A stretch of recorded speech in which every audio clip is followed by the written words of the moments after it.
नीलकंठ महादेवी वर्मा जी द्वारा रचित रेखा चित्र। आज इस रेखा चित्र को, इसकी विषय वस्तु को विस्तार से सुनने से पहले यह जाने कि रेखा चित्र है क्या। अक्सर बच्चों आपने कविता, कहानी, दोहे पढ़े हैं।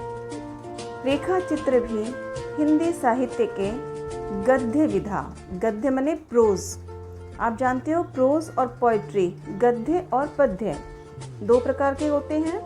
तो गद्य साहित्य में रेखा चित्र भी आता है। इसके अंतर्गत और भी बहुत आते हैं, कहानी, नाटक, उपन्यास। तो आज हमारा जो विषय है नीलकंठ पाठ, ये रेखा चित्र है। रेखा चित्र है क्या? जब कभी कोई लेखक या लेखिका अपने विचारों को, अपने जीवन के अनुभवों को या फिर अपने किसी परिचित के बारे में ऐसे शब्दों का प्रयोग करके लिखे, उनका वर्णन करें कि जो पाठक है, पढ़ने वाले जो हैं, उनके सामने उस विषय के बारे में, उस वस्तु के बारे में, उस व्यक्ति के बारे में जो लिखा है, उसकी एक छवि बन जाती है, एक पिक्चर सी बन जाती है। रेखा चित्र जैसे इंग्लिश में, अंग्रेजी में आप स्केच कहते हैं। स्केच बनाना, किसी को बैठा दो और आप उसकी ड्राइंग बनाओ, वो स्केच हो गया। और लिखने में, गद्य साहित्य में रेखा चित्र है किसी के बारे में ऐसे शब्दों से रेखा खींचना, ऐसे शब्दों से कि उसका चित्र उपस्थित हो जाए और जो पाठक है, जो पढ़ते हैं उस चीज़ को, फिर उनके सामने अपने आप एक चित्र बन जाता है, एक इमेज आ जाती है। तो आज इसी रेखा चित्र को हम पढ़ रहे हैं। नीलकंठ शीर्षक है। नीलकंठ, कंठ माने गला, गर्दन, जिसकी गर्दन नीली है, एक नीलकंठ इस कहानी का नायक है, हीरो है वो। और महादेवी वर्मा जी एक उच्च कोटि की लेखिका रही हैं, जिनके जीवन में दुख और तकलीफ़ें बहुत आई, पर उन्होंने अपने दुख तकलीफ़ों को भुलाने के लिए, या यूँ कहे उनके मन में प्यार इतना था कि उनका खुद का अपना घर, जो उनकी पढ़ाई का कमरा था, जो उनका स्टडी रूम था, धीरे धीरे एक एक करके कैसे वो छोटे से चिड़ियाघर के रूप में बदलता गया, ये इसमें वर्णन है।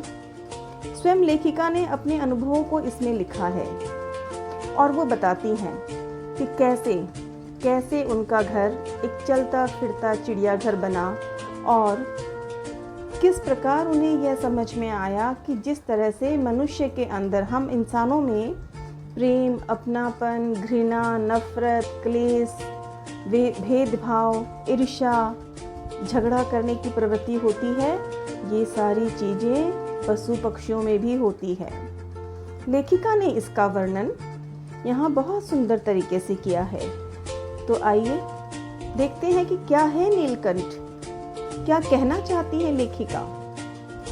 महादेवी वर्मा जी लिखती हैं कि एक बार अपने किसी काम से, अपने किसी मेहमान को कहीं पहुंचाकर या कहीं अपने आने जाने के क्रम में जब वो लौट कर आ रही थी, तो उनका नियम था कि रास्ते में पड़े जो भी परिचित वाले हैं उनकी कुशल क्षेम पूछ लेते कि भाई इधर से निकल ही रहे हैं तो खबर ले लेते हैं।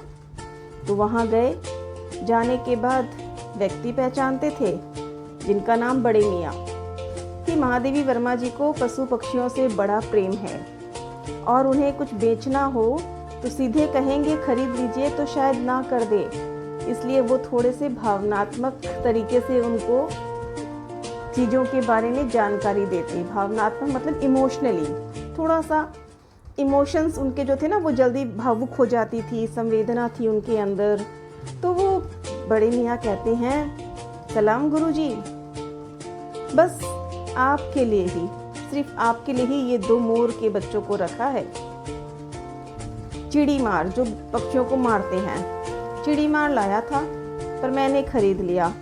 मुझे पता था आप पूछ भी रही थी, वैसे आप तो जानते ही हो कि कोई ले जाएगा तो मोर के बच्चों को मार डालेगा, क्योंकि पता है बच्चों, हम मनुष्यों में कुछ लोग इतने बुरे हैं कि वो जीव जंतुओं की हत्या करते हैं उनके शरीर के अंगों से अपना फ़ायदा करने के लिए। लोग जानवरों को मारते हैं उनकी चमड़ी के लिए, जानवरों को मारते हैं उनके दांत के लिए।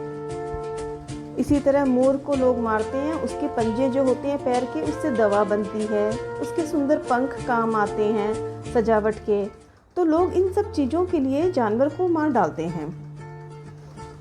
तो लेखिका ने बड़े मियाँ कहते हैं कि आए तो बहुत से लोग थे, पर मैंने नहीं बेचा। मैं भी तो इंसान हूँ, मैं जानता था कि मैंने अगर इनको दिया तो ये लोग मार डालेंगे। बस गुरुजी ने पूछा था एक बार, वो गुरुजी लेखिका को कहते हैं। गुरुजी ने पूछा था तो मैं तो बस उन्हें ही दे दूंगा। वैसे आपको क्या बताऊं, मेरा तो ये काम धंधा ही खराब है। बस जानवरों को बेचता हूँ, खरीदता हूँ, और इसमें कुछ लोग ऐसे होते हैं जो उन्हें मार डालते हैं। अब लेखिका समझ गई कि ये चुप नहीं होने वाले। इनकी जो गाड़ी चल गई भासन वाली तूफान मेल, ये तो कोई स्टेशन ही नहीं है जहाँ रुके। तो उन्होंने बीच में ही टोक दिया। मोर के बच्चे कहाँ हैं जिसकी आप बात कर रहे हैं? और जैसे ही उसने अपना हाथ घुमाया कि वो, तब तक लेखिका की नज़र वहाँ पहुँच गई। उन्होंने देखा एक छोटे से पिंजरे में, छोटा सा पिंजरा, क्योंकि मोर के पंख वगैरह तो बड़े बड़े हो जाते हैं ना, अभी तो ये छोटे हैं, तो उसके अंदर फिट थे। तो ऐसा लग रहा था कि उनको अंदर दबाकर सजा दिया गया, जैसे पिंजरे में फ्रेम में लगाते ना लोग फोटो। लेखिका नहीं चाहती थी उन्हें खरीदना, पर उन्हें खरीदना पड़ा। दोनों बच्चों को चिड़ीमार ने बहुत सारे हिसाब किताब किए और अंत में कहा, आपकी मर्जी। तो लेखिका ने 35 रुपये उसे दिए और लेकर के आ गई। जब लेखिका उन्हें लेकर घर आती हैं तो घर के लोगों ने लेखिका का मजाक उड़ाना शुरू कर दिया। हो गया, फिर से तुम्हें उसने बेच दिया, ये मोर नहीं है, ये तो तीतर है। कोई कुछ कहता, कोई कुछ कहता, कोई कहता तुम्हें तो ठग लिया। लेखिका बड़ी उदास हो गई। फिर भी उन्होंने कहा, तो क्या हुआ, पक्षी तो है, जीव तो है, कुछ भी हो, लेकिन है तो जीव, उसकी भी तो जान है। इतना प्रेम करती थी वो पशु पक्षियों से कि उन्होंने किसी की बात को महत्व नहीं दिया। तो भाई अब आ गए लेखिका के घर में दो मेहमान, एक मोर, दूसरा मोरनी। अब उनके लेखिका का कमरा उनके लिए तो वो जैसे बच्चे पार्क में खेलते ना, उनके लिए पार्क हो गया। यहाँ से वहाँ घूमना, कभी पलंग के नीचे, कभी कुर्सी के नीचे। एक टोकरी थी, कभी उस टोकरी में जहाँ रद्दी पेपर डालते ना, डस्टबिन जैसा कागज फेंकने वाला, उसमें। अब लेखिका के घर पे पहले से भी और जानवर थे ही, ऐसे ही कोई ना कोई आया हुआ था। उसमें बिल्ली भी थी, उसमें अन्य पशु पक्षी भी थे।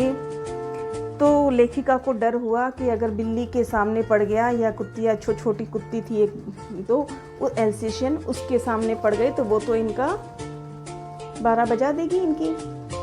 तो क्या करें, उन्होंने उनको अलग करके एक जाली के घर में पहुंचा दिया ताकि वो सुरक्षित रहें। जैसे ही ये दो घर पे आए, मोर और मोरनी, पूरे घर में जैसे मानो कोई नया कुतूहल, मतलब हल्ला शोरगुल शुरू हो गया।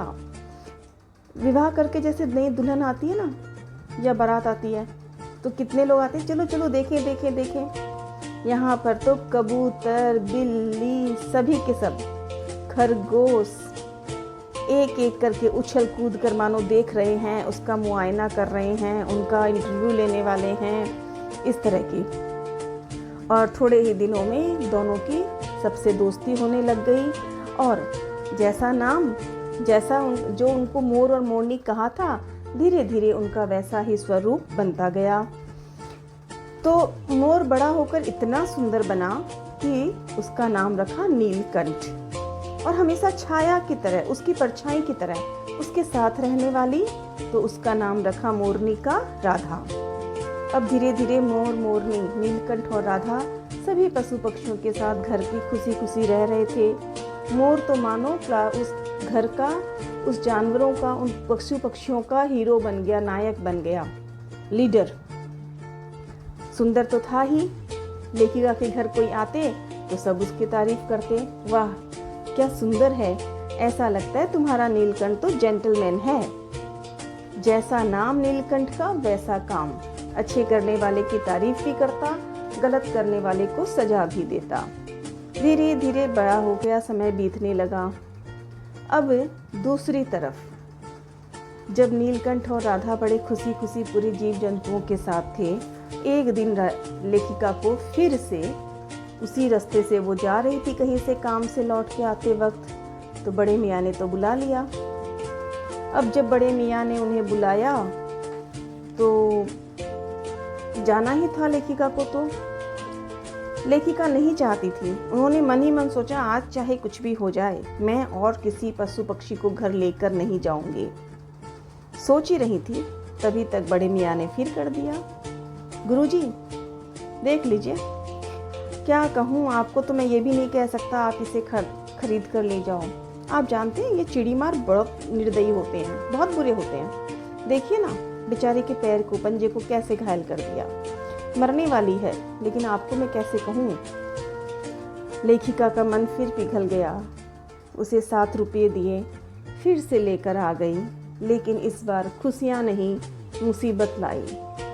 अब जो मोरनी आई थी नई वाली, इसका नाम रखा कुब्जा। आप सभी जानते हो कुब्जा नाम से प्रतीक होता है कि वो कुछ अच्छे कर्म नहीं करती। जैसा उसका नाम था उसने वैसा ही काम शुरू कर दिया। जब से कुब्जा घर में आई उसने नीलकंठ और राधा के बीच में दूरी कर दी। वो बाकी जीव जंतुओं को मारती, बेवजह सताती, इसलिए नीलकंठ उसे बिल्कुल पसंद नहीं करता था।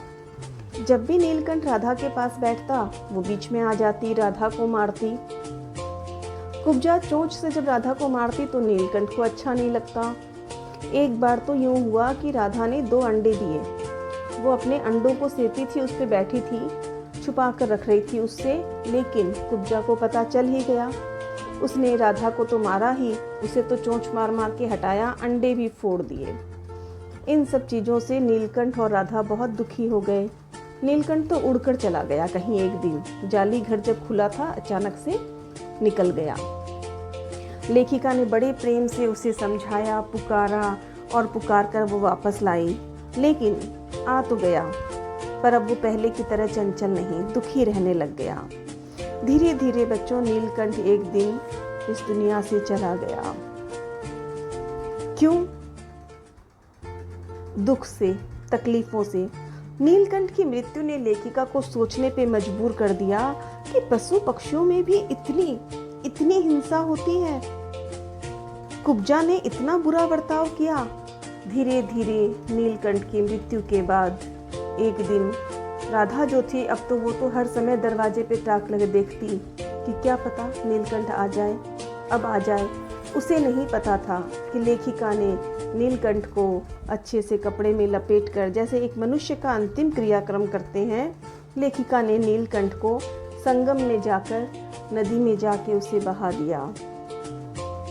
लेकिन ये तो राधा नहीं जानती थी, वो तो इंतजार कर रही थी अपने नीलकंठ का।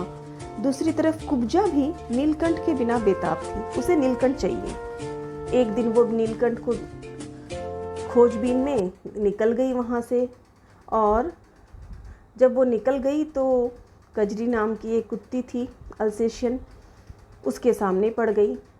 कजरी पर उसने चोंच मार दी। उसका स्वभाव था, कजरी भी कहाँ कम थी, उसने भी 2 दांत उस पर लगा दिए, और नतीजा ये हुआ कि उसके बाद कुब्जा की भी मृत्यु हो जाती है। राधा अकेली रह जाती है। दुकेली लिखा है पाठ में, इसमें लेखिका ने लिखा राधा अब प्रतीक्षा में ही दुकेली है। दुकेली मतलब एक तो वो अकेली, और दूसरा उसके नीलकंठ की यादें उसके साथ है, और वो हर समय आवाज़ कर कर के मानो अपने नीलकंठ को बुलाती है। यह है रेखा चित्र की विषय वस्तु। बच्चों, महादेवी वर्मा जी ने ये बताना चाहा है कि जिस प्रकार मनुष्य में अच्छे और बुरे स्वभाव होते हैं, गुण होते हैं, ये पशु पक्षियों में भी होते हैं।